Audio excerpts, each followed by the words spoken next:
India shopping mall ఆషాఢం kilo sale ఆరంభం. నంద్యాల జిల్లా పాములపాడు మండలంలో దొంగలు స్వైర విహారం చేశారు. కృష్ణారావుపేట, జూటూరు ఆలయాల్లో చోరీలు చేశారు. శివ పార్వతుల పంచలోహ విగ్రహాలను అపహరించారు.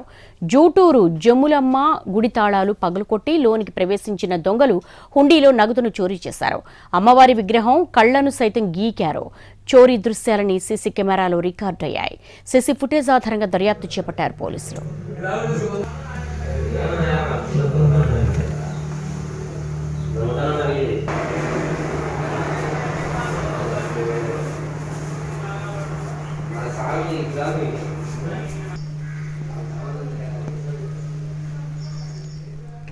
మనం చూస్తున్న దృశ్యాలు నంద్యాల జిల్లా పాములపాడు మండలంలో దొంగలు చేసినటువంటి పని.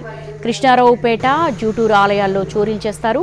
శివ పార్వతుల పంచలోహ విగ్రహాలను అపహరించారు. జూటూరు జములమ్మ గుడి తాళాలు పగలకొట్టి లోనికి ప్రవేశించిన దొంగలు హుండీలో నగదును చోరీ చేశారు. అమ్మవారి విగ్రహం కళ్లను సైతం గీకేశారు. చోరీ దృశ్యాలని సీసీ కెమెరాలో రికార్డయ్యాయి.